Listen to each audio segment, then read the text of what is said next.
68 After Dark.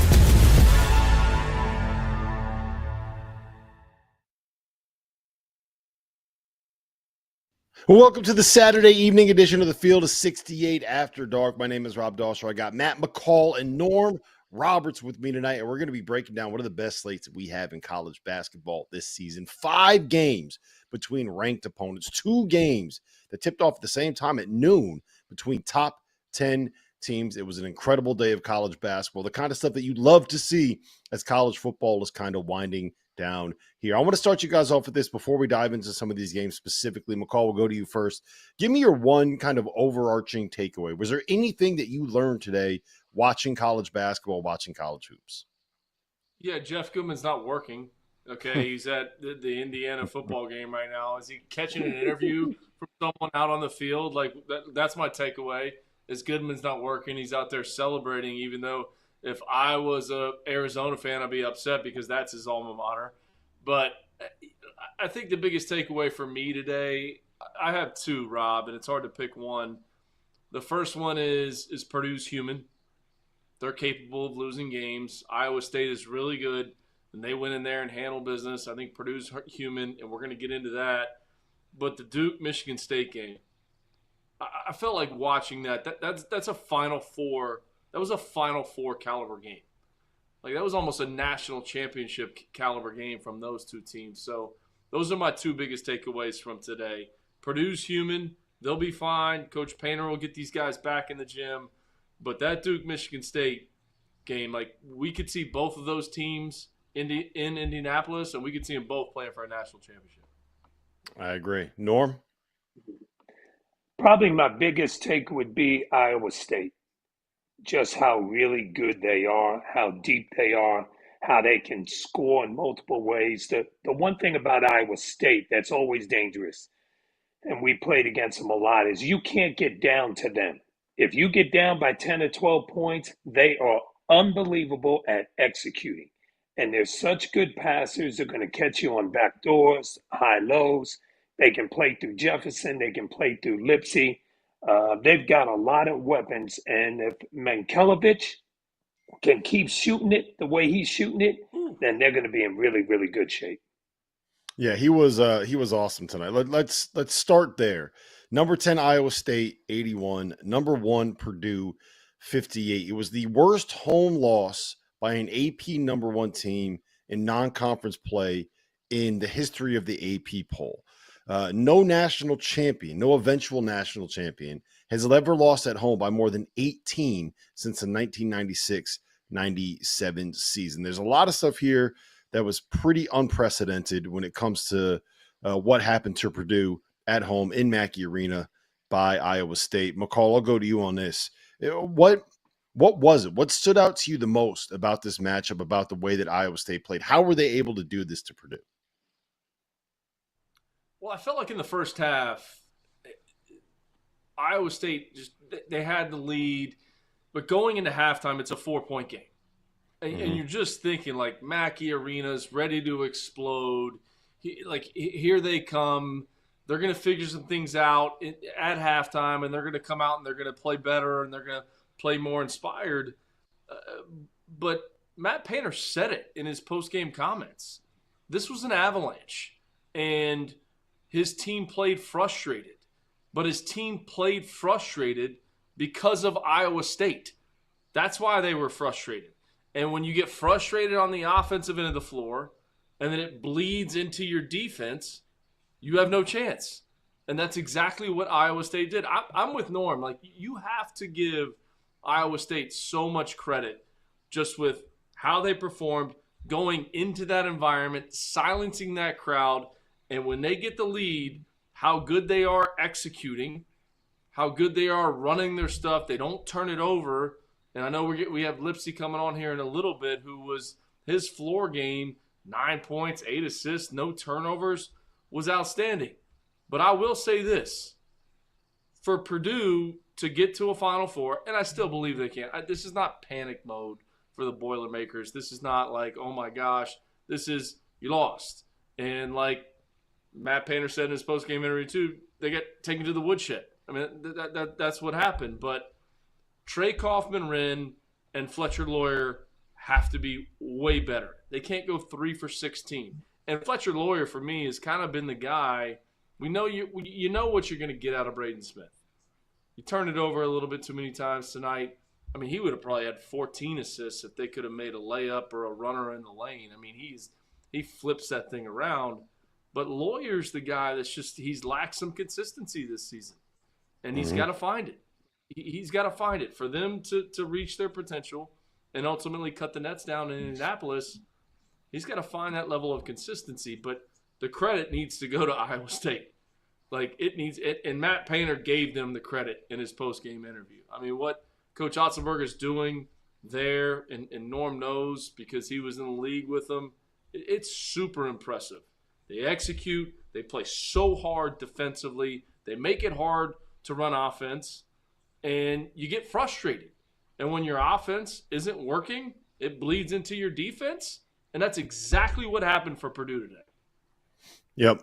Norm, the thing that impressed me so much with Iowa State was how well they took away Purdue's main guys. It kind of looked like basically what they were saying was, we're going to clog the lane. We're not going to let Braden Smith get to his right hand. We're not going to let TKR get any of those little short rolls where he can shoot those floaters from 12 feet.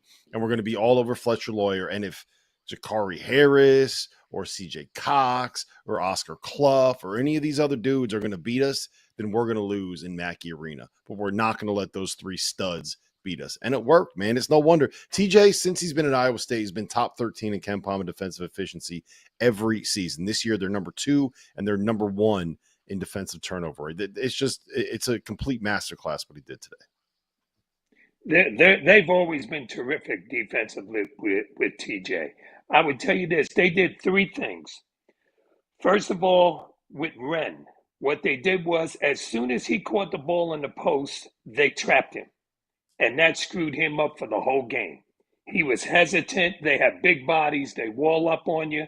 And the other thing is Jefferson is such a good low post defender and has such quick hands, he could really guard him by himself and be physical. So Wren couldn't play bully ball.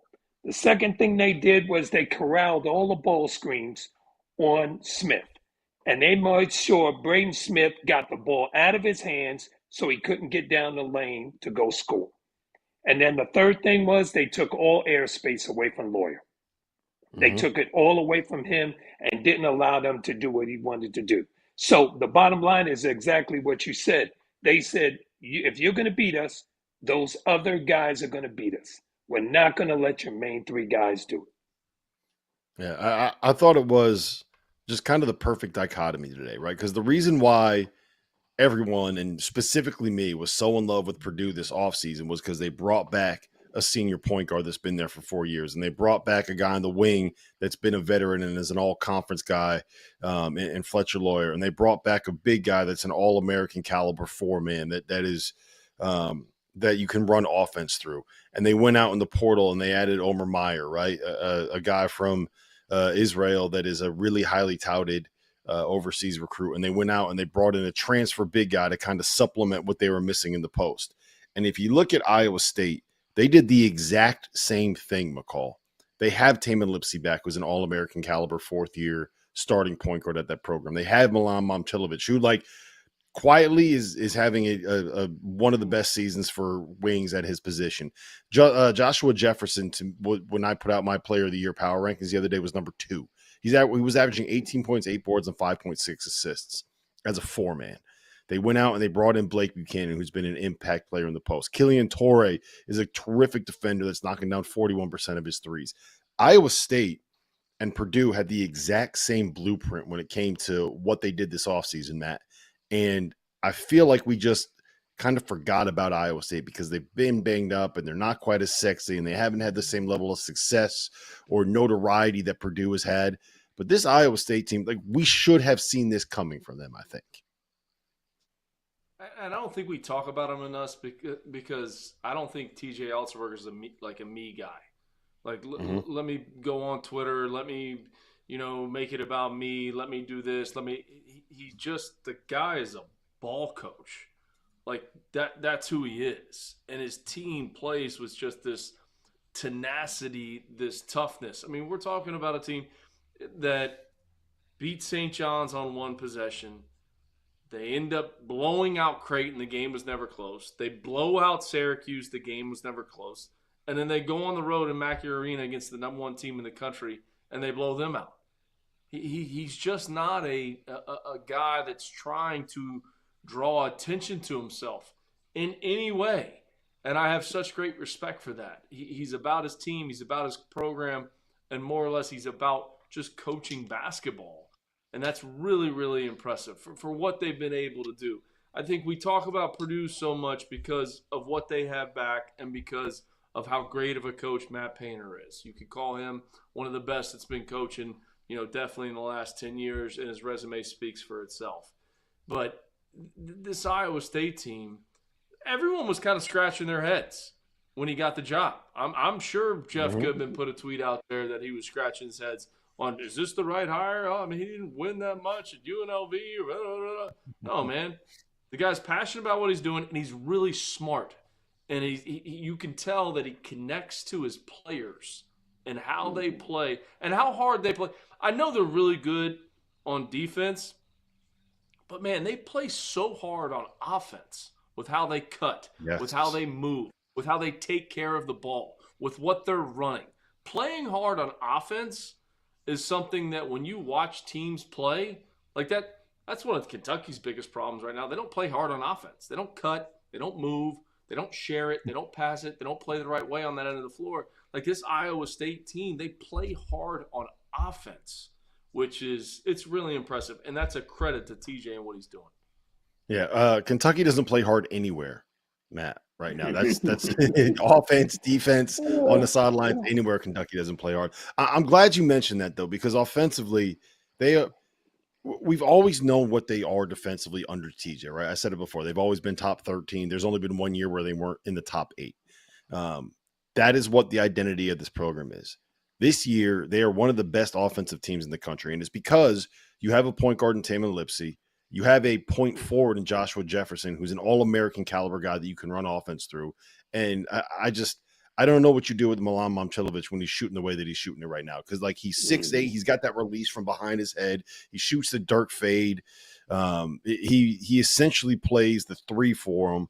And in this matchup, you have, like, Foster Loyer or Jakari Harris on him who are, like, 6'3", 6'4". Like, I don't know what you do when he gets it going like that. And that's the difference. That's why I think that this is a team that can win a national title, because they don't have to beat you in the 50s.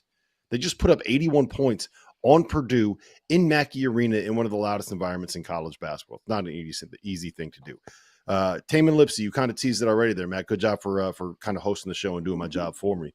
We trying to help you, throw you assists, a bounce pass. Lay it in. I love it, man. Dropping dimes. Drop. Point guard McCall. He's not Coach McCall anymore. Lay it in. Here you go. Lay it in. Finger rolls, baby. Clap the glass. That was my specialty. Tamin Lipsey joined us from the bus on the way back to the airport after winning in Mackey Arena. 9 points, 8 assists, no turnovers. Tamin Lipsey. Here he is. And now let me welcome onto the field of 68 after dark, none other than Tamin Lipsey, fresh off of a 9.8 assists and 0 turnover performance as Iowa State goes into Mackey Arena, 81-58 win. Tamin, first and foremost, man, how you feeling? You healthy? You good to go? I feel great. Glad to be healthy for this game. I was looking forward to it. Obviously, wanted to make sure I was fully healthy for it, but just getting in the training room 2 times a day to make sure I could bounce back and play this one with my teammates and to come out with a win. It was awesome. Yeah, you were able to outduel the guy that many think is the best point guard in college basketball, preseason National Player of the Year by a lot of different publications. Was that a matchup that you were looking forward to? You kind of circled that one on the schedule, right? Most definitely. I have so much respect for him as a player. Watched a lot of his film. Just love playing basketball. I know he's a guy that's a winner. We got a lot of things that are similar with our games, and I was looking to competing with him, and obviously he still played a great game. Had to do a lot for them today, but so much respect for him as a player and as a person. Talk to me a little bit about Milan Momcilovic, man. Like 20 points. Some of the shots that he hit were just massive. He had a couple huge threes to help you extend that lead and kind of put Purdue away. But I mean, he's a guy, it's not the prettiest game that he plays, right? But it's effective, and it's got to be hard to guard. Yeah, I mean, when he's shooting the ball like he has been recently, I mean, there's no one in the country that can guard him. You kind of just got to hope he misses, and he hasn't been missing a ton. So whenever he shoots the ball and he's got it going, I'm looking for him, trying to find him, because whenever it goes up, I feel like it's going in the hoop, and I'm sure a lot of people feel the same way. And he's just playing with a ton of confidence right now. You know, your team specifically, right? It feels like we've kind of gotten accustomed to how good Iowa State is. And I don't know if overlooked is the right word, but it's just kind of the expectation is, yeah, they're going to be really good, and then you kind of go past it. Feels like you guys made a statement today. Nobody goes into Mackey Arena and wins. I think this was the biggest road win over a #1 AP team in the history of college basketball, in the history of the AP poll. What kind of statement is this for you guys? I mean, it's just we know we can play with the best, and just showing everyone else not to doubt us. Obviously, they know we're a good team, but this just goes. That's not an easy place to play at all. I mean, it was loud in there, and they brought it. But showing that we can win there on a road game against the #1 team in the country, just shows our capabilities when we're playing at a high level. That was Tamin Lipsey, who has been one of the best point guards in college basketball for a long time. I think he's now just finally starting to get the flowers that he deserves. 9 points, 8 assists, not a single turnover to his name, and a 23-point win in Mackey Arena over the preseason #1 team in the country and the preseason player of the year, who happens to play the same position as him. Norm, I teased this a little bit earlier, right? The biggest loss by a national champion during that season at home was 18 points when you guys lost at home to Kentucky. So in 2022, you've kind of experienced this before with a team that's good enough to win the whole thing, that has gotten their ass kicked at home and found a way to be able to turn that around. What is happening right now in that locker room? If you are Matt Painter, what is he telling these guys? Like, how do you get them to move past this? How do you get better from this? Is there a way to learn from it? Like, what's going on in that locker room right now? Well, I think what happened to us was it probably was really worse than 18. I think they subbed with about 6 minutes to go. So what happened with us is we just said to our guys, hey, it's one game. We got our butts beat. Take the beating. Understand that we got our butts beat at home. We're not as good as what we thought we were. We got a lot of work to do. I'm sure that's what Matt's telling them. You know, what Coach kept telling our guys that whole time was, hey, look down there. Those are real guys. We got fake guys on our side. We're fake on this side. They're real down there. They got real guys. Now, he did that to motivate our guys. And I would tell you this. We got better as the year went on. We took it as motivation, those guys. And then when we won the national championship in the locker room, all the guys kept saying to Coach, are we real guys now? Are we real guys now? And Coach said, yep, you guys, you're real guys now. You're real guys now. So I think you got to take it as motivation. You got to understand it's one game. We didn't play well. They had everything going for them. We weren't able to change the tide. And then we got to move on to the next one. Yeah. McCall? Yeah, that's an amazing story too.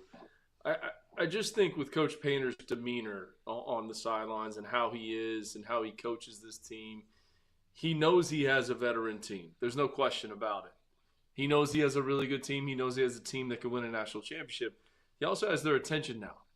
And these players, with how old they are, how mature they are, Trey Kaufman-Renn knows he didn't play well. Fletcher Lawyer knows he didn't play well. I don't think Matt Painter's going to have to go into the locker room and go absolutely berserk. Like, that's not who he is. But they got humbled. And sometimes that's the best thing that you need to be able to say, hey, we need to hit reset. We need to hit reset a little bit here. Guys, like, our offense bled into our defense. Bottom line, that's what happened. They caused frustration for us offensively, and it completely bled into our defense. We got to get back to work. The goal doesn't change. They have been talking about winning this national championship. If you even go back to Big Ten Media Day, like what their players were saying, what Braden Smith was saying, what Fletcher Lawyer was saying, like they talk about it. They talk about it as a program. You know, you always want to say, like, live in the moment. No, like, that's the goal. Their goal is to win it all. And sometimes in order to get there, you got to go through some adversity. And you got to go through some adversity early. And that's exactly what happened today. They went through adversity. They'll bounce back. They'll respond. That'll be the biggest thing. But, again, I know I keep harping on it. Fletcher Loyer just seems a little bit off this season. For whatever reason, you know, it's only going to take one game. It's only going to take, you know, a burst where he comes in and bangs home 4 or 5 threes within a short amount of time. But he's the guy that he's got to figure out. He's got to get it going for this team to reach their potential. Yeah, the one concern that I do have is we know what Purdue's issues are, right? It's a little bit of a lack of length and athleticism in their backcourt and on their perimeter. And it's the fact that they don't really have an option if you can take away Braden and Fletcher Loyer. And granted, that's easier said than done. But if you can do it, if you can say we're not going to let your big three beat us, everyone else can go ahead. They don't really have a guy that can do that. That's kind of been the knock on them. It didn't work in other games this season, but that's the one concern that I have is like the flaw that we know that is the chink in the armor for this Purdue team, Matt. We kind of saw it rear its head today, and it did not end well for Purdue. Is that something that – am I reading too much into it by being a little bit worried about that? I almost think like a guy like Clough.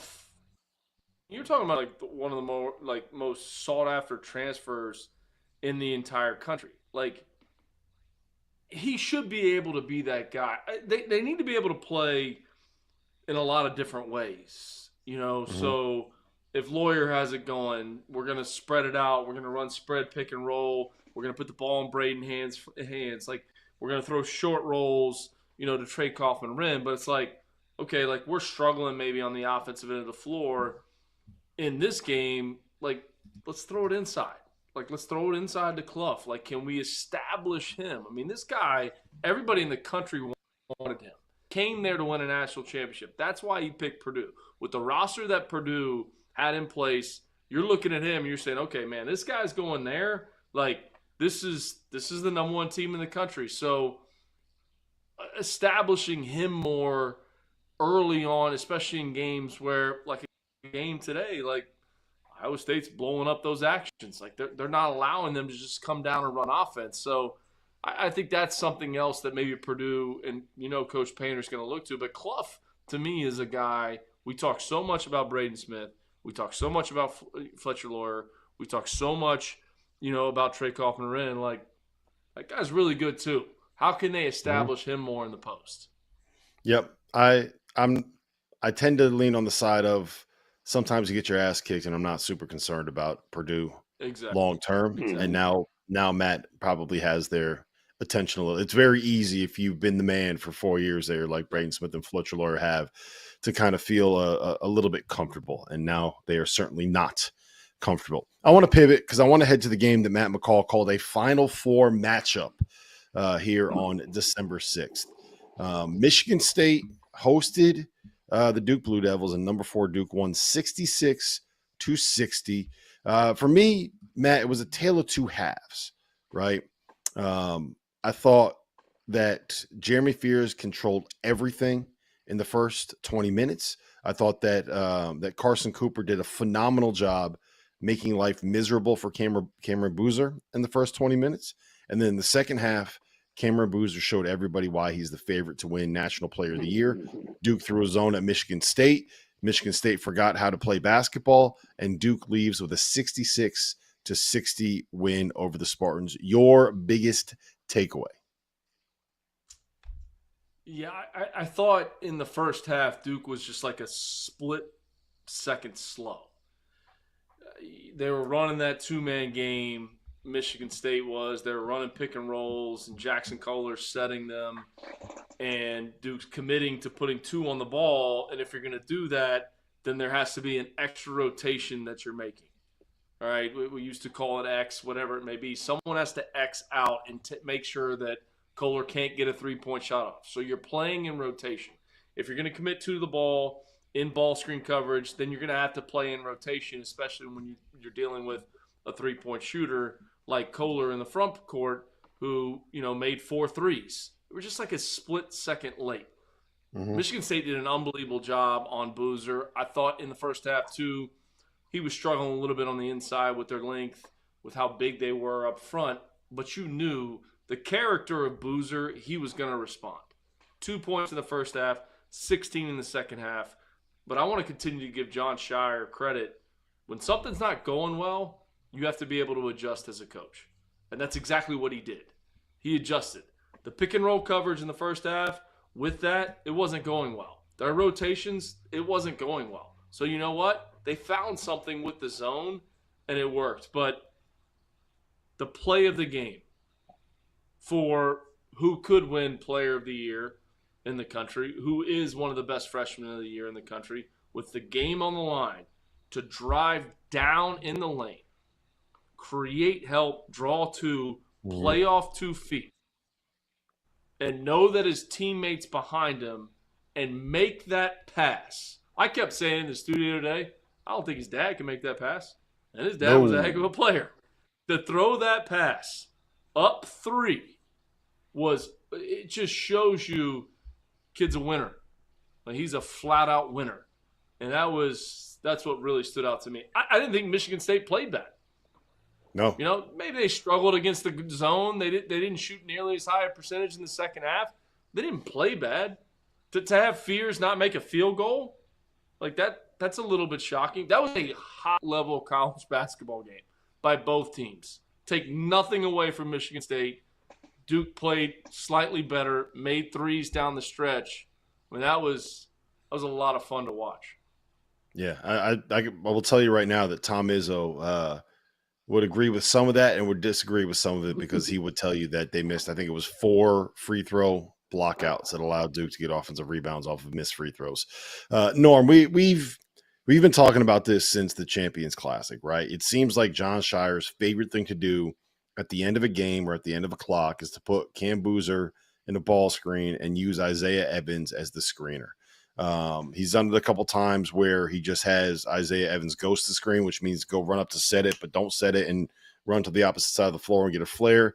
They got a wide open 3 against Kansas doing that. And then that's what happened when he got fouled to make those 3 free throws towards the end of the game tonight. And then what he did on the last possession where Boozer got downhill was he had Evans set the screen, and Boozer comes off it. He ends up kicking that out to Caleb Foster, who rattled home a 3. Is this going to be something that continues from Scheyer? Has he found his late game action that he falls in love with? Well, I think he has. He's done it many times. And, the one thing they used to do last year is they used to throw it to Cooper Flagg off the elbow. And that was their action that they played through. And now they're doing the ball screen stuff with Evans and Boozer. And what he's doing is he's putting his 2 best offensive players together and causing a problem for the defense. And the one thing that Boozer does is he makes the right play. He's not selfish with the basketball. He did that tonight. When they trapped on him, he threw it out to Caleb Foster. I also thought that Foster probably played his best game of the year. I thought, when they were struggling to score and Boozer was having trouble, he made some big plays in transition and those things that really helped keep their team going. And so I thought he played really well. And the zone, when they went to the zone, that was just out of foul trouble. And when they went to it, it really screwed up Michigan State. And what hurt Michigan State is, and that's been really good for Michigan State, is Fort and Kerr were no-shows. They were no-shows the whole game. And against that zone, I really felt they needed to have one of those guys in the game, at least to be a threat to shoot the ball. And he couldn't put him in because neither guy played well and neither guy guarded the way he wanted him to. Yeah, that's not a good combination of things. It was one of those where Jon Scheyer was like, shit, we got to go zone because I got too many fouls. And oh shit, I think I might have just found the defense is going to win the game for me here. So impressive stuff. Before we get to the Michigan State side, I want to ask both you guys this, right? This is what Duke lost last year. Cooper Flagg, number 1 pick, potential rookie of the year. Con Knippel, number 4 pick, potential rookie of the year. Kama Malawach, who was a lottery pick. Tyrese Proctor, who is, I believe, on a 2-way now. Sion James, who last I checked was getting like real NBA minutes. I think he was the 33rd pick of the draft.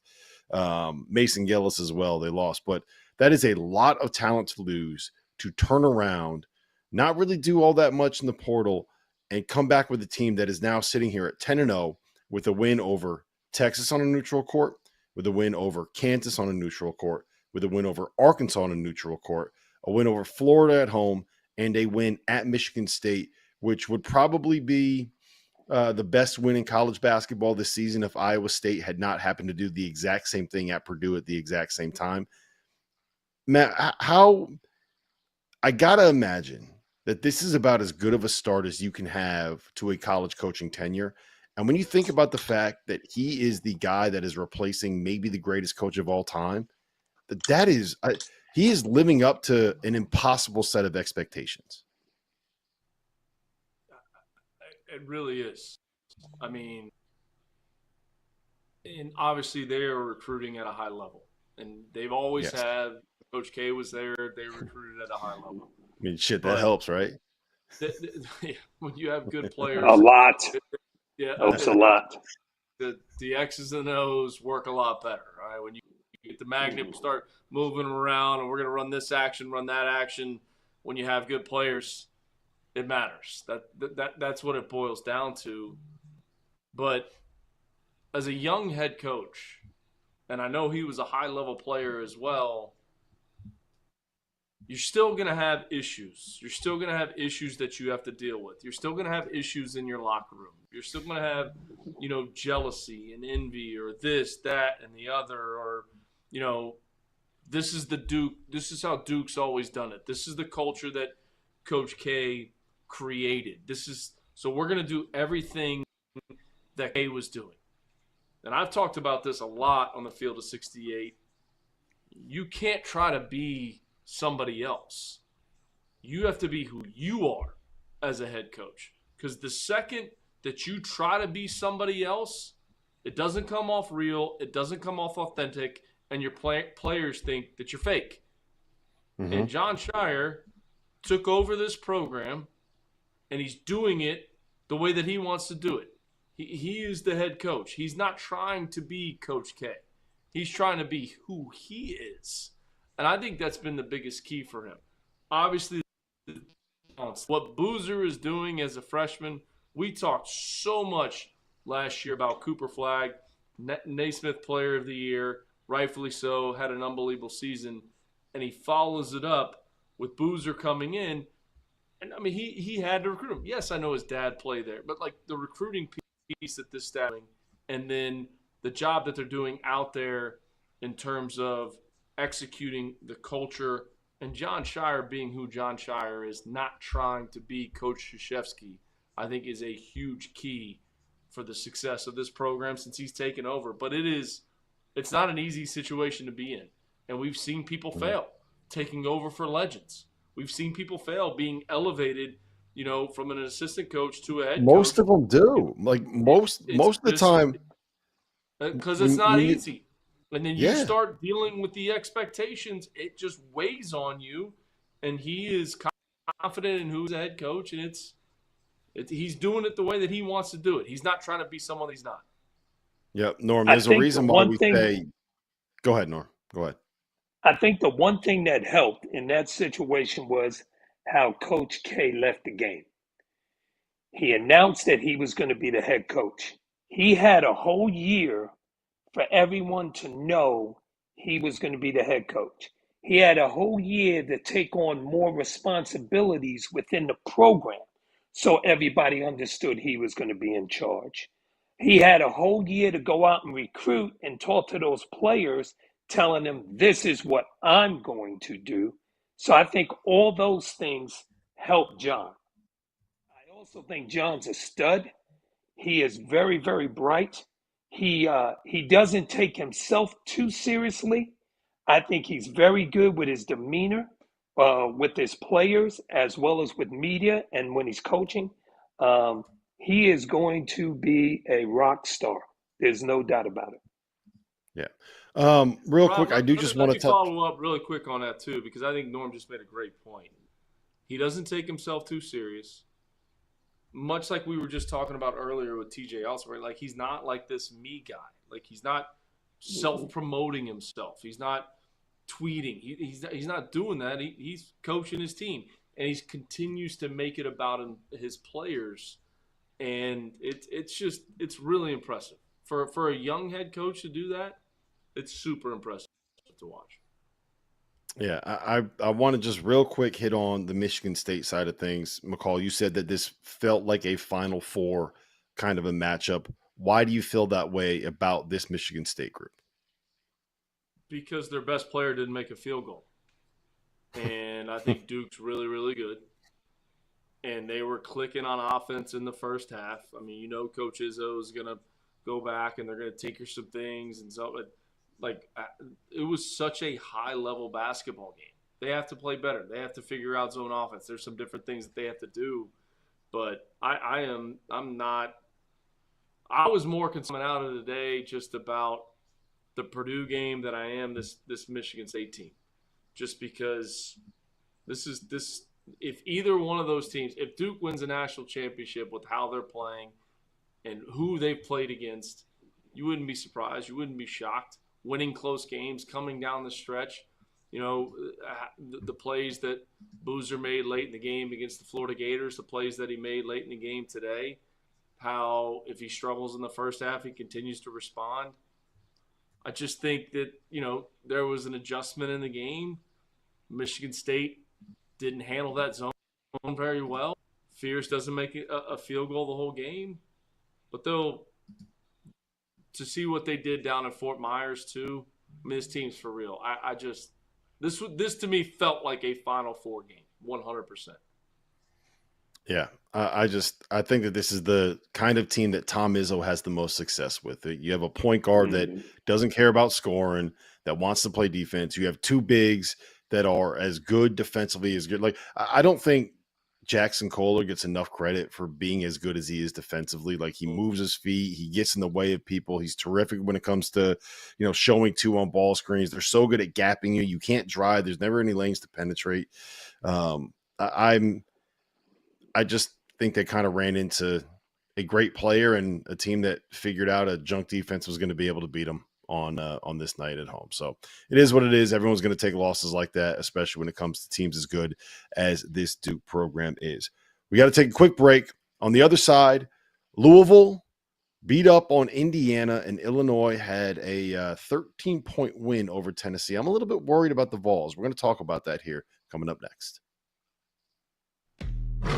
As you know by now, we have teamed up with BetMGM again this season. We'll be using BetMGM lines to make all of our picks, and we will have special offers for Field of 68 fans, including same-game parlays, best-in-class live betting, and daily odds boost. If you haven't signed up for BetMGM yet, use bonus code FIELD to get up to a $1,500 first bet offer on your first wager with BetMGM. Here's how it works. You download the BetMGM app. You sign up using bonus code FIELD. You deposit at least $10 and place your first wager on any game, and you receive up to $1,500 in bonus bets if your bet loses. Just make sure you use that bonus code FIELD when you sign up. Make this college basketball season one for the history books. Make it legendary. And don't forget, if you haven't signed up for BetMGM yet, use bonus code FIELD and get your $1,500 first bet offer today.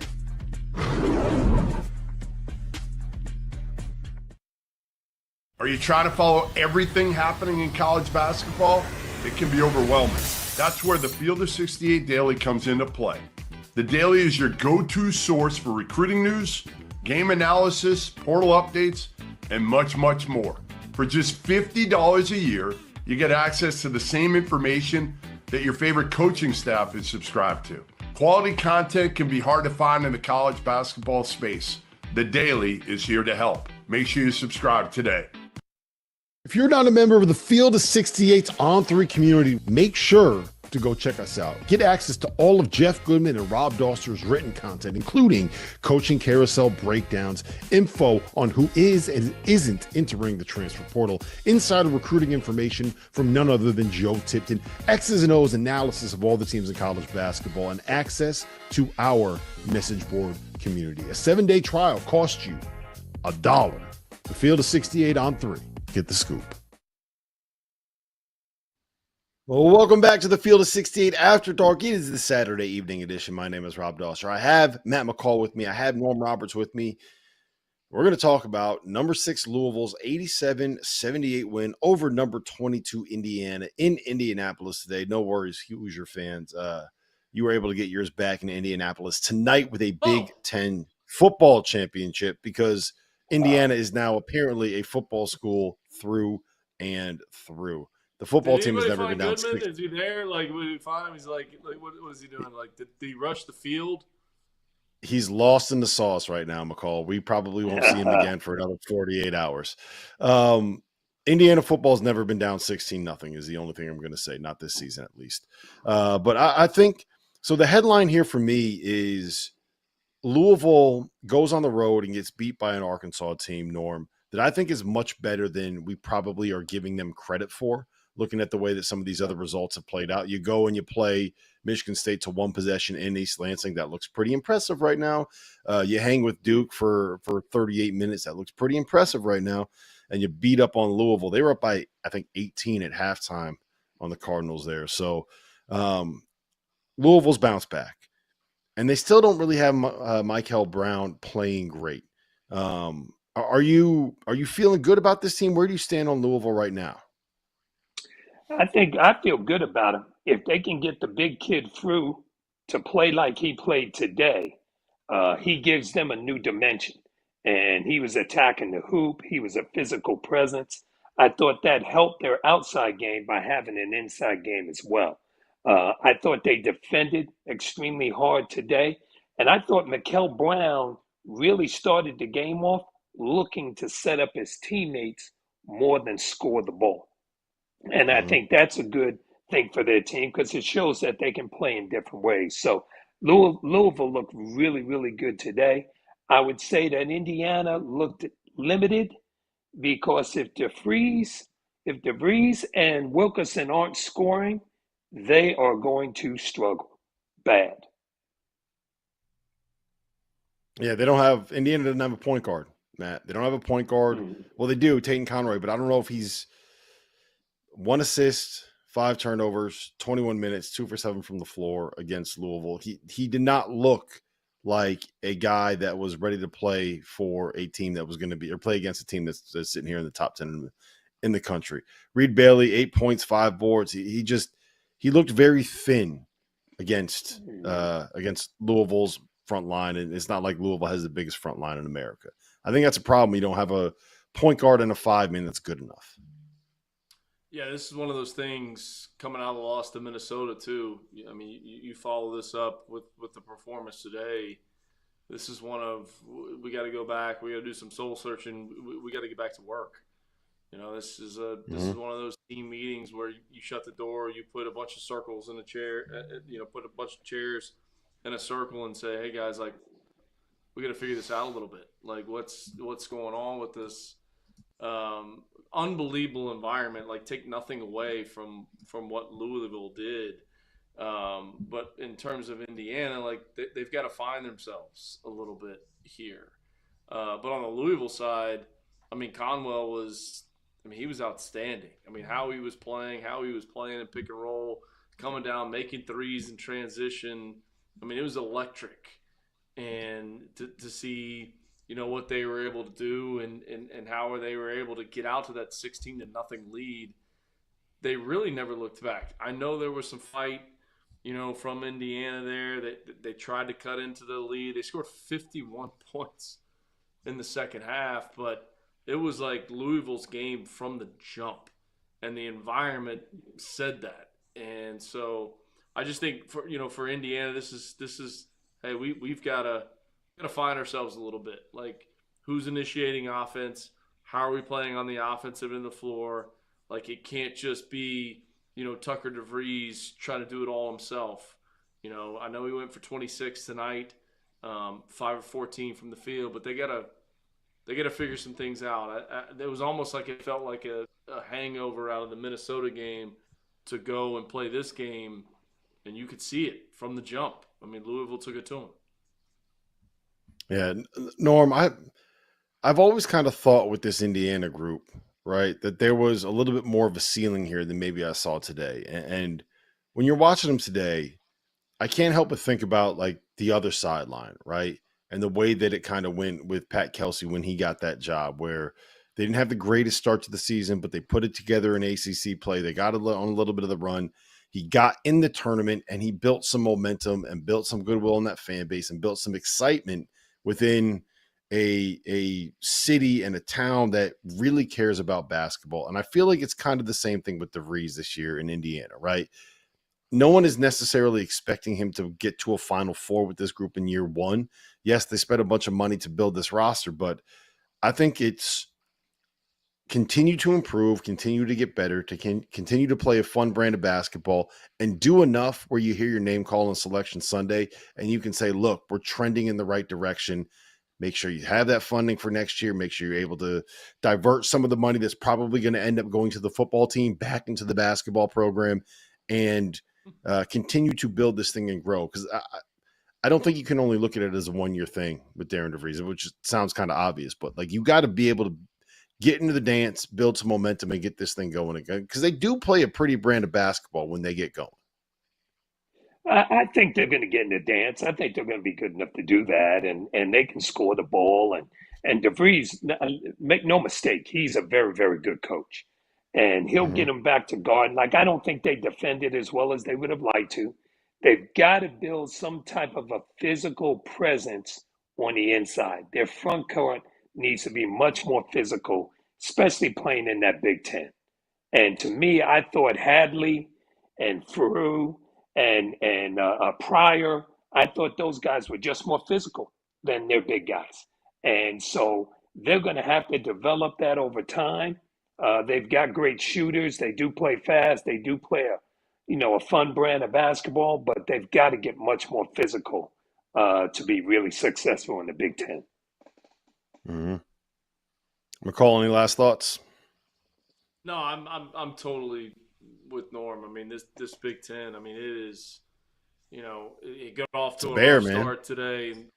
It's a bear. It's got off to a rough start today in some of the early games, but the response in some of the later games, the response of Illinois, and I know we're going to get out of the game against Tennessee to see how they bounce back after a tough loss to UConn, but physicality up front, you're going to have it. Like, to win in this league, win the league, you're going to have physicality up front. And that's the only issue I see right now with the Hoosiers, because they've proven that they can make shots from the perimeter. And I'm with Norm. I think DeVries, he's a ball coach. Like, that guy knows how to coach basketball. There's no question about it. He's won wherever he was. To see the turnaround that last year at West Virginia, taking over a very, very challenging and difficult situation. The guy knows exactly what he's doing, and they're going to win some games. I think they're an NCAA tournament team. Just didn't play well. Didn't play well today. Didn't play well against Minnesota. They're going to go back into the gym and correct those things, because he's as detail-oriented as a coach, that's out there. So they're a tournament team, but they got to improve and get better at some things. Yeah, they need the Tatum Conaway that they got at Minnesota, not Tatum Conaway that they got against Indianapolis. And I think that would also make a big difference as well. You mentioned Illinois, McCall. Number 14, Illinois, 75. Number 13. You tease it again. You're doing my job for me. This is great. You're making it easy for me, man. This is the most relaxing night I've had on field at 68 in a long time, partly because Goodman's not here to annoy everybody. 75 to 62. There's a lot of things that I kind of want to take away here. I'm going to start on the Illinois side because they won. Two things that I kind of flagged in my notes, right? Number one is that I think Kai Boswell might be the most underrated player in college basketball. I freaking love watching that dude play. What he does defensively, the leadership, the way that he can kind of take over in the moments that he needs to take over. And then when you combine that with Keaton Wagler being able to kind of be an initiator and create on his own and take some of the pressure off of Kai Boswell. So you can have Keaton Wagler doing something on one side of the floor, they swing it to the other, and Boswell's able to like attack a closeout, and it makes life a lot easier for him to have that other playmaker out there. When Wagler and Boswell are playing like that, and you have both of the Ivasiches healthy, this is a really, really good Illinois team, and they're really fun to watch, man. I really like this group, Matt. Yeah, so I don't know if you listened to the Goodman, Hummel, McCall podcast. Maybe you did at one point in time. I don't know if you did. Maybe you did. What I do is I make sure that whenever you're on, I listen to it, and then the Apple Podcast app has something where you could jump forward 15 seconds. So when Goodman starts talking, it's jump forward. Oh, there we go. It's McCall again. Oh, there we go. It's Hummel again. That's when you listen. But I named 2 weeks ago, maybe, I think I anointed Kai Boswell the Big Ten Player of the Year because of how he was playing, especially the first 2 or 3 weeks of the season. I love him. I was so concerned when he went down and he was grabbing his shoulder. I was very concerned. I was. It was just like, please, man, get like this guy is on a tear this season, and how he plays, and the physicality that he plays with, and how he can play off ball screens and absorb the contact and go down the lane. He's just a winner, and I love the spacing. And we've talked about this a lot, and I'll say it again. How Coach Underwood has evolved as a coach.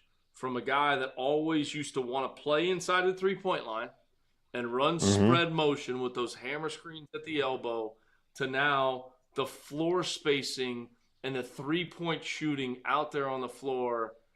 It's just really impressive. It's a coach that's not setting his – you can tell he wants to continue to get better. He wants to continue to grow.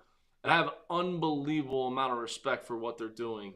But I love Boswell. I love how he plays. And when he started grabbing his shoulder sitting there on the ground, but then he kind of shooed the trainer away. He was kind of like pushing them away. I was like, okay, man, now he's going to be able to get back out there. But response game, for this squad. Coming after a tough loss, kind of a little bit of a longer layoff, coming out of that UConn game, to see how Illinois was able to respond and play in a high-level game like this, super impressive for this team. Yeah, that was one of those moments. Remember from Dodgeball when Dwight Goodman is like, nobody makes me bleed my own blood? That was one of those things with Kai Boswell. He's like, no one makes me injure my own shoulder. I'm the only one that can injure my shoulder. Get the hell away from me. I don't need I got you. Yeah. Norm, what's the ceiling for this group, I guess, is the question that we have to ask with Illinois, right? Because I feel like it's kind of been segmented at the top of the Big Ten here in the last couple of weeks, where you either love Purdue, you love Michigan, you love Michigan State. Those are kind of the three that we've all said are probably the top tier in that conference, right? In whatever order you want to put them in. When I watch Illinois play like this, I can't help but think that they can hang with every one of those teams and they can beat every one of those teams. Maybe not be the better team, maybe not be favored, but I think that they are right there with them, just as good as them. When you get those, it's just two playmakers and bigs that can shoot. There's something about having rosters like that just makes you really difficult to guard. When their bigs shoot it like they shot it tonight, they're very, very good, and they're tough to beat. I think the problem they're going to have is with athleticism. When they play against a Michigan who's really athletic and got so many bigs, they may have some trouble then. Boswell was terrific today. That left-handed layup was ridiculous when he finished that play and everything. But when the two Icevich brothers are playing like they're playing, one rolling down the lane, dunking on people, the other hitting back-to-back threes, when they're playing like that, they're going to be very, very tough to beat. And Underwood is a terrific coach. And he is the guy that's going to get the most out of his guys. He's going to play to his strengths. They're always going to defend and make it tough for you to score. I also think on the flip side, Tennessee looks like a tired team. They're worn down. Naderman has never been through what he's going through right now with the physicality of the game, the high levels of the games, how much of a workload he has. He's never been through it, and neither has Gillespie at this level and at this time playing against these type of teams. So I think both of those guys are being worn down, and it's totally affecting Tennessee. Yeah, look, I sent this stat in our group chat earlier, and once again, look at this, McCall. Now Norm's doing my job for me. This is easy. I can just sit here. I don't even need to be here. They just can I go to bed now? Naderman in the last 4 games, which are the 4 games that Tennessee has played against high major competition, not named Rutgers. Naderman is 12 for 45 from the floor and 3 for 15 from 3. Jacoby Gillespie in those same 4 games is 21 for 67 from the floor and 7 for 31 from 3. You don't have to do the math on those percentages to know that they are very, very bad.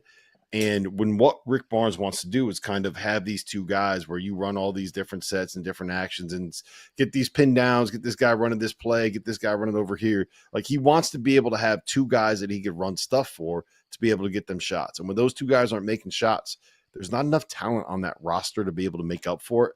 I'm kind of worried about Tennessee at this point. Like, I don't know if they are as good as we maybe thought they were coming into the season. Yeah, and you know who they have next? They got the Louisville Cardinals on the horizon. Yeah. Hey, look, if you're tired, that's the wrong team to play. Yeah. Mm-hmm. And they have some time off. The game is not until December 16th, but, you know, the loss of Kansas, the Syracuse, and then to follow it up today, I mean, you could tell they looked like a tired team. They played like a tired team. I mean, the game was back and forth throughout the entire first half and early on in the second half, and then Illinois just took completely advantage. I mean, when you look at Naderman, he is a super talented player, but he looks still so young in his face that maybe he is a little bit tired.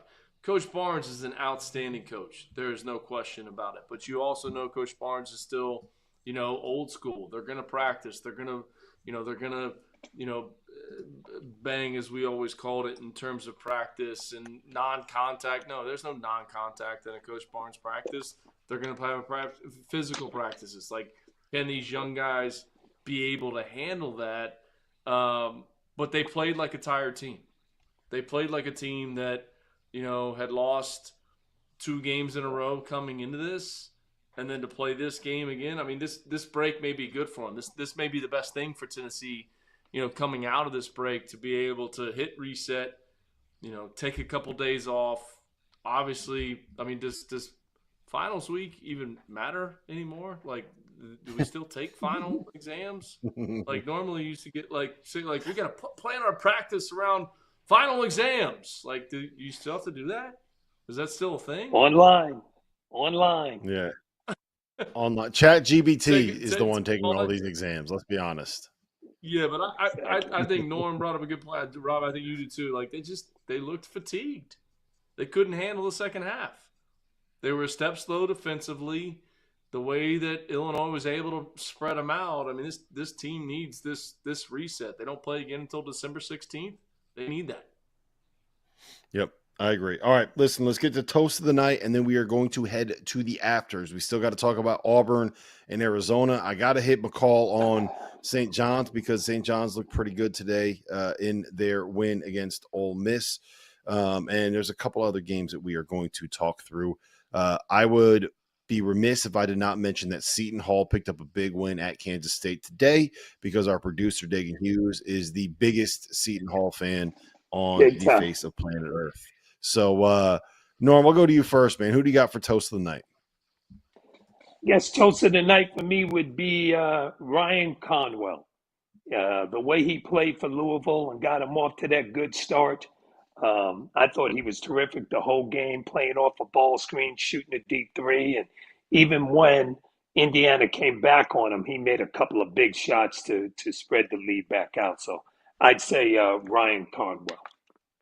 Ryan Conwell. I will toast to Ryan Conwell. McCall? Toast of the night? Yeah, man, I'm going to go with the guy that we had on earlier in the show. I'm going Tamin Lipsey, man.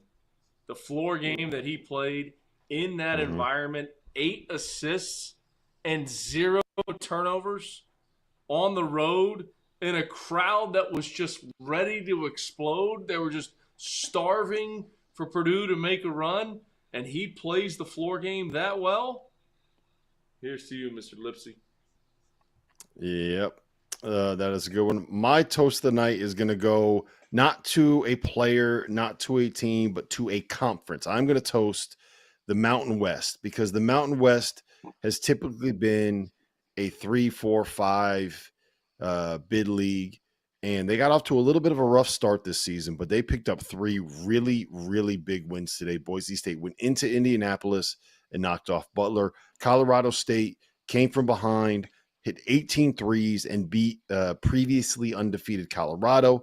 And then New Mexico beat up on a really, really good Santa Clara team by 27 points. Those are 3 massive, massive wins that the Mountain West needed. And the Mountain West, as you guys know, is one of my favorite leagues in college basketball to watch. So toast to those 3 teams, toast to those 3 programs, toast to that conference, and toast to us, gentlemen. We will be back. Show's not over. Hang out with us. We're going to be here for probably another 20 minutes or so talking through the rest of what we saw in the world of college basketball today. The Afters coming up next.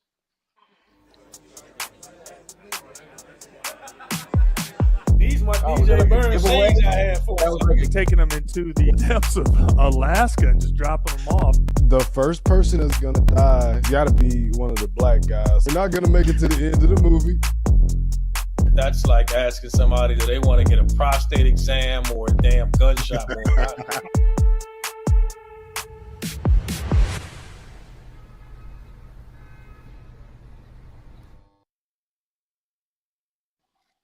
Welcome back to the Afters here on the field of 68 After Dark. Rob Dauster, Norm Roberts, Matt McCall. We're going to get to the rest of everything that happened in the world of college basketball today on Saturday. Before we do, though, I got to get something off my chest about Kentucky last night because it's kind of been bothering me all day. And I went back and forth with someone today about this, right? About the level of criticism that was levied at some of the guys on that team and the way that they played and the way that some of that criticism was delivered. And I don't know if you guys agree with me, but I do believe that now that we are in a world where these athletes are getting paid $2 and $3 million, and you have guys that are now 21, 22, 23, 24 years old, passing up the opportunity to be a first-round pick to come back to college. When you are making, I looked it up. If anyone on Kentucky is making $2 million, they are making 40 times the median salary of a full-time worker in the state of Kentucky. If you are making that much money for the flagship program in the state that cares that much about that program, I fully believe that you are able to be criticized, especially when we saw the level of effort that we saw out of that group tonight. Like it really bothers me when you get paid that amount to do a job, right? Because that's essentially what it is. And you don't show up to even try. You go through the motions. You have horrible body language. The guy that I specifically called out was Otega Owe, because there were moments where he was demonstrative in throwing his hands up if his teammate made a mistake and putting his head down like this if something didn't go his way. There were multiple instances where he didn't even try defensively. He would jog back on D. He wouldn't pay any attention to his man. It'd be a backdoor cut and you get a dunk out of it. And he's just paying no attention at all. I don't even think he cared. Right. And I think that one, that criticism is warranted for the effort that we saw, Norm.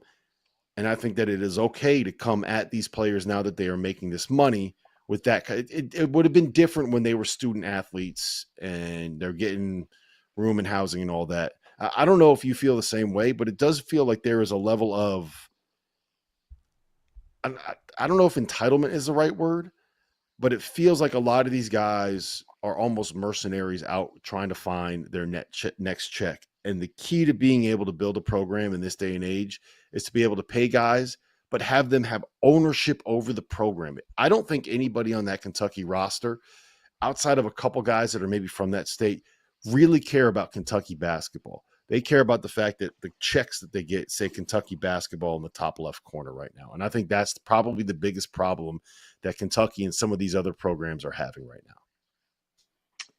Well, I think it's the gloves are off as far as the criticism goes. When you're getting paid that amount of money to do a job, you've got to do your job. And you've got to come to work just like any of us go to jobs. You got to come to work every single day. No matter how you're feeling that day, no matter what's going on, you have to do that. I think what happens now is when you have people paying money, not only the ticket price, but also people paying money for your salary per se, then they have a right to criticize, just like in the NBA or any other major league baseball. They have a right to criticize in those things. Now, what I think kids have to understand, or student athletes have to understand, is that it's a different day and age. You can't want to get paid like a pro and then want to be treated like a student athlete. Nobody wants to hear that anymore. Nobody wants to hear that. And you could see how it trickles down, because what happens is when guys don't play well, obviously the head coach gets a lot of the brunt of the bad news and people coming at him. Okay. The other thing that happens, then they start coming after assistant coaches too, saying who were the ones that recruited these guys and everything. So, when you go in that transfer portal, it's a crapshoot. But when guys understand, yes, you are getting paid a lot of money. You're getting paid to do a job. And you've got to come out and do your job every night to the best of your ability and with as much energy as you possibly can. And when you don't do that, people are going to frown upon that. How do you, you were in these locker rooms last year, right? And among programs in college basketball, Kansas, let's be honest, probably has as much money to spend as just about anybody. When you are getting these new faces coming in and they are there as a profession, as a job, how is it difficult to be able to get them to buy into the concept of team, of playing for something bigger than yourself, of doing more than just playing for, you know what I mean? Like, yes, they're pros. Yes, they get paid. Yes, that is a good thing for these athletes to be able to capitalize on their ability. But you still got to be able to win and do all the stuff that these programs, all the cliche stuff we talk about in college basketball, right? Like, that helps, that exists, that's there for a reason. You need that to be able to be successful. How do you navigate that balance in this era? I do think it's the toughest thing right now is how do you motivate a guy that's getting paid $1 million, let's say, and he's not playing well, but he knows he's getting that check anyway. And see, the thing that also happens is what's the outside noise he's hearing? Is he hearing, is the coach screwing you? The system's bad. You're not getting enough shots. It's not your fault. It's not your fault and that stuff. And the other thing is when you have 1-year contracts, which that's what they are, okay, guys don't really have both feet at times in the circle. Mm-hmm. How can they really be committed to a program, to a school, to a business, whatever it is? How can you be truly committed when you can be out the door the very next year? Either you wanting to be out the door yourself or that business wanting you out the door.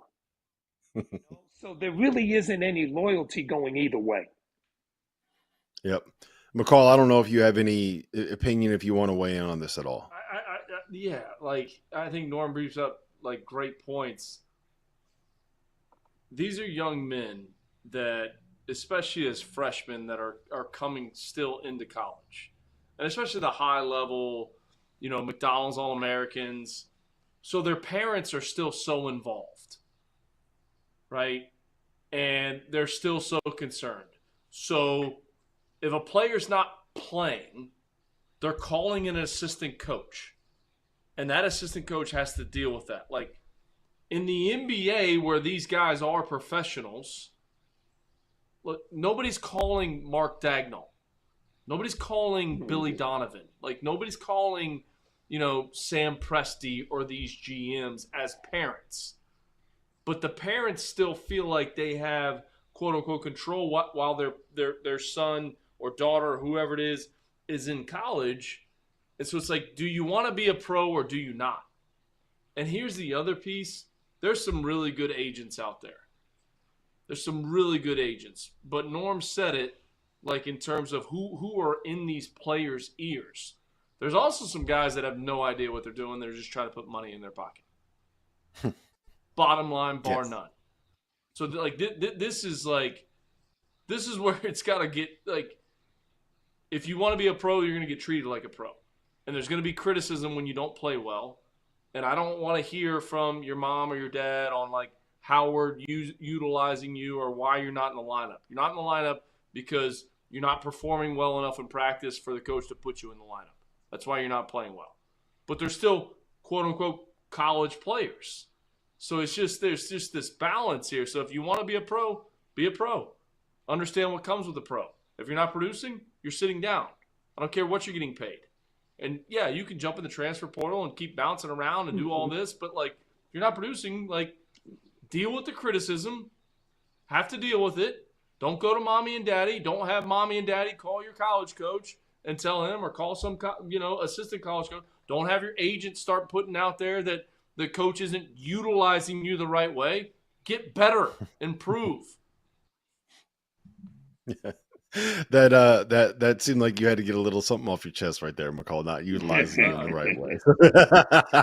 that was a veiled shot right there. So I laughed at that one. All right.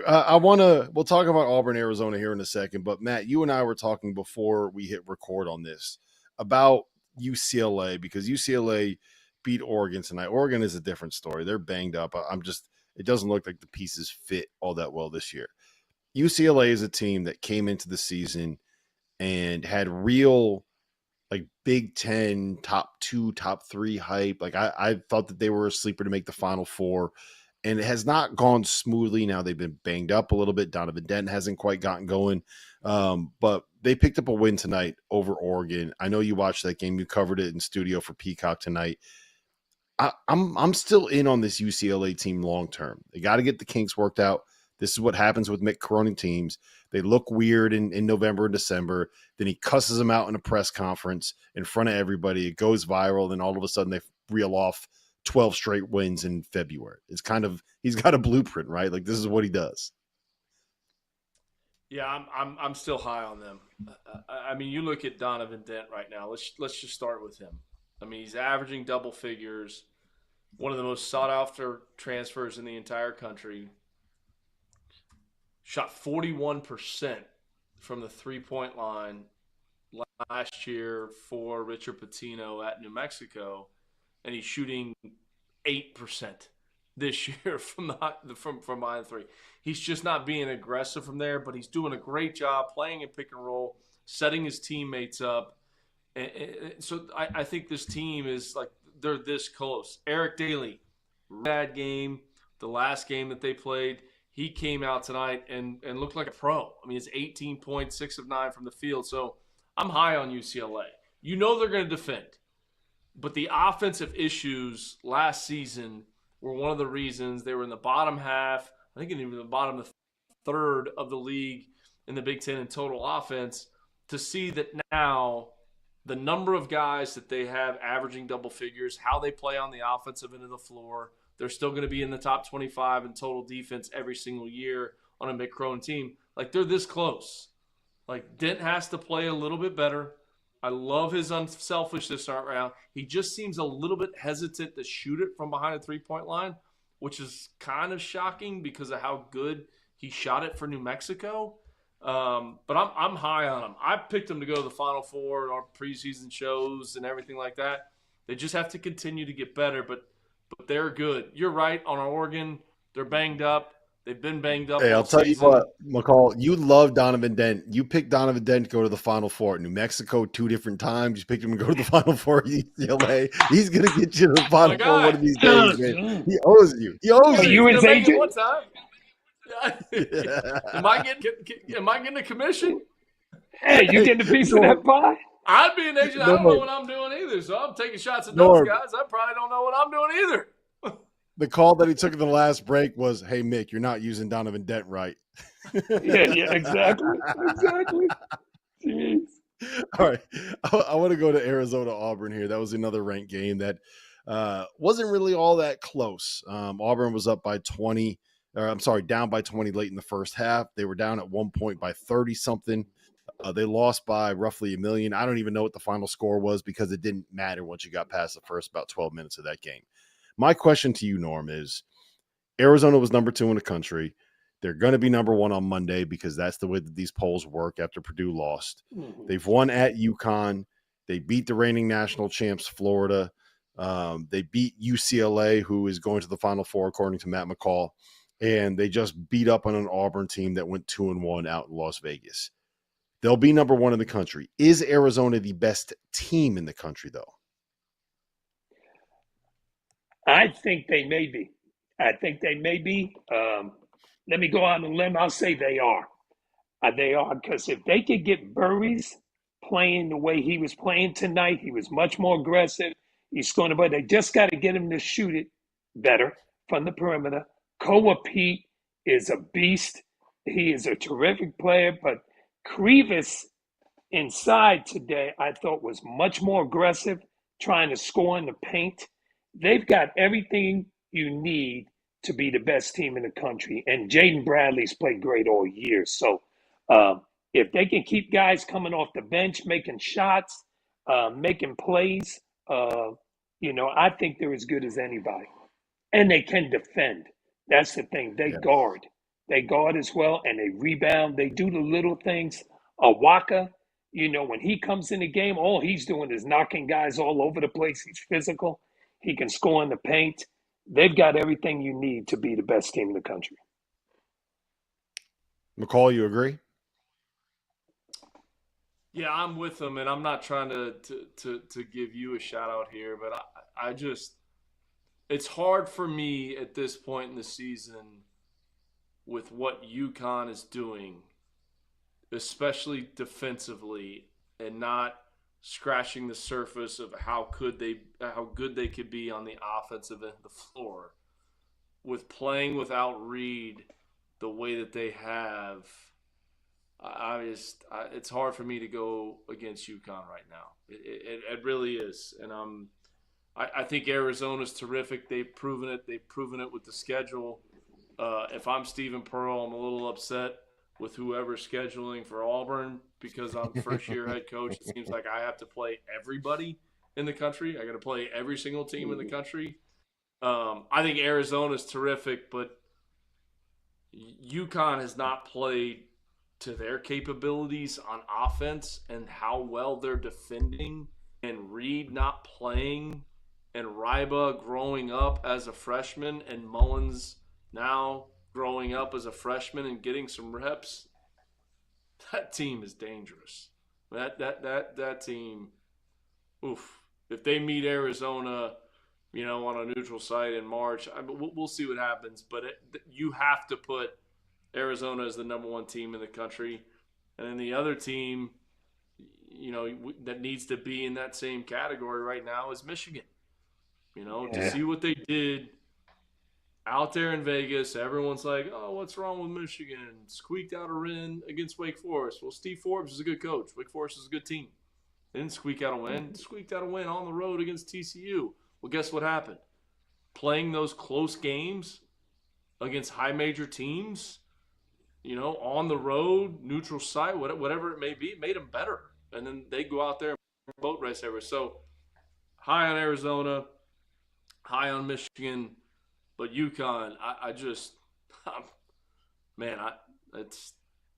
they have not scratched the surface of how good they're going to be yet. Yeah, I think right now in this moment, for me, it's Michigan, Iowa State, Duke, and Arizona, and you could pick any one of them to be like your best team right now, and I'm probably not going to argue with you on any of them. I think that Duke probably has the best resume. I think Michigan has looked the most impressive. I think Iowa State probably has the best win. And I think Arizona is probably going to end up being number one. So there's an argument for all four of them. I'm biased when it comes to UConn. I also want to make sure that Terrace Reed gets healthy. Like, this ankle thing seems like it's a little bit more serious than maybe they've been letting on. And they're kind of waiting for him to get back. If it was a high ankle sprain that he suffered against BYU, then, we'll see how long that thing ends up taking to get back. But I think that once he gets healthy, they'll be in that conversation. And I'm not, maybe you guys will disagree with me, I'm not writing off Gonzaga or Purdue out of being able to win a national championship at all. I want to roll through a couple more quick results. Wisconsin beat the brakes off of Marquette. They won that game by 20. Marquette looks like they're in a little bit of a bad way. Iowa beat Maryland in a Big Ten game. Michigan has scored over 100 points for 3 consecutive games. Memphis landed a really nice win at home over Baylor today, which mattered. I want to give a special shout out to Washington, who went on the road to USC. They were down by 18 in the first half and found a way to be able to come back and win that game. Des Claude was big. Wake Forest also picked up a really big game on the road. But we got to end it with this, guys. This is where we'll sign off with tonight. Seton Hall goes on the road, beats Kansas State. St. John's struggles at home against Ole Miss. Give me the argument, McCall. Lay it out for me right now. Seton Hall is the second best team in the Big East. Can you make that argument? Is there a way to be able to make this happen? Come on. All Dagan wants is you to say that Seton Hall is the second best team in the Big East. Butler also lost. You could have just made it the third best team. But Butler lost. Right. You definitely have to make the argument. Yeah. But I think the 9-day layoff for the Johnnies and how good they've been offensively, averaging 90 points per game. Everyone's like, well, what's the point guard play? It's like, their offense is not the problem. Their problem has been on the defensive end of the floor. They've given up over 83 times in those losses. Like that's not. And then to see defensively, Norm, you know this. They went back to the white press, like white press. Yeah. Like get up there, like pick up, like full court, like white press. Like we saw. I saw it for 11 years. You saw it for one when Coach Don would stomp his foot and start going white press. Like that's what St. John's tried to go with. But for right now, yeah, I mean, Seton Hall earns that title for what they've been able to do. Those are the 3 best teams in the Big East. They're the 3 best teams in the Big East. I was high on Butler. I know they lost today. But what Shaheen Holloway's been able to do, and we know, everybody knows, they don't have the NIL budget that some of these other programs in the Big East have. They don't. But his teams play hard. They defend. You see him in timeouts, challenging his team, coaching his team. But the last 9 days for St. John's, I don't think there was any focus on offense because they turned it over 20 times today.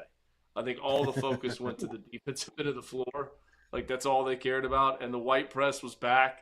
And they turned over Ole Miss more than anything. I'm a huge Zuby Ejiofor guy. Even listening to him in his press conference after the game, and he just seems very, very humble too. So I don't know if I can anoint Seton Hall yet, but they're in that same category in terms of the top 3 teams. But UConn is at a different level. Like they're a notch above everybody in the Big East. Yeah, I'm still in on Butler. They haven't had their point guard Jalen Jackson for the last 3 games, and he's probably one of their top 3 players. And obviously, having your point guard matters. Norm, Matt mentioned Zuby Ejiofor. You guys had him at Kansas. Did you see this kind of guy in him when you guys had him? And what is flipped? How has he gotten to this point where he's an All-American, man? He was a Big East Player of the Year last year. Dude's a stud. I think he had 14, 8, and 8 blocks today, which is a crazy stat line. I actually recruited Zuby, and I love him as a kid. And what you see is what you get. He is a very humble kid. He has always been a beast on the glass. That's what he did in high school. He just played harder than everybody else. He went after every ball, and we saw that because he did have a good freshman year for us. He did have a good freshman year, and he would go after balls. And the way he's built his body, which we always thought he was going to get bigger and stronger, and we always thought his offensive game would come along. He's probably a better passer than what I thought he was going to be. But the thing about Zuby is he works so hard all the time. You knew it was just a matter of time when he would turn it on. And we're so happy for him. He's a great, great kid. Mm-hmm. All right. Well, it's time to get out of here, guys. It is after 1 a.m. on Saturday morning. I spent a full 10 and a half hours in front of multiple screens watching college basketball today. And I will tell you that is a lot more tiring than you think. Big games coming up tomorrow. Basketball game today too? Didn't you have a youth Oh basketball yeah, Mount Laurel, baby. Mount Laurel, 4th grade. Hey, we are 1-0, 28-23 win. 28-23 win. My son had 6 points, knocked down a couple free throws in the 4th quarter to help us win that game. Georgetown plays at North Carolina tomorrow. That'll be a fun game. Texas Tech plays at LSU tomorrow. That'll be a fun game. And McCall, can you help me out with? I'm not great at spelling. Can you help me out with this? If I said M-I-Z, what would you say? Z-O-U.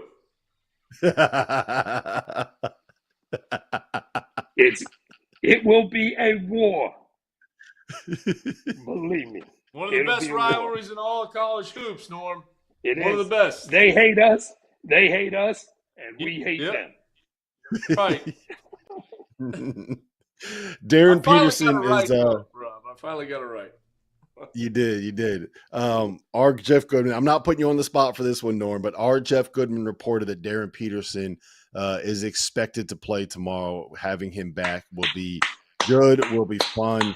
And look, it is better for college basketball when that dude is on a college basketball court. So I can't wait to see him play. For Norm Roberts, for Matt McCall, for the guys behind the scenes that you don't see, Trevor Valise, Dagan Hughes, Connor Herrick, CJ Weeps, that are kind of running the show for us. My name is Rob Dauster. We'll see you again tomorrow night, 11 o'clock, Field of 68 after dark.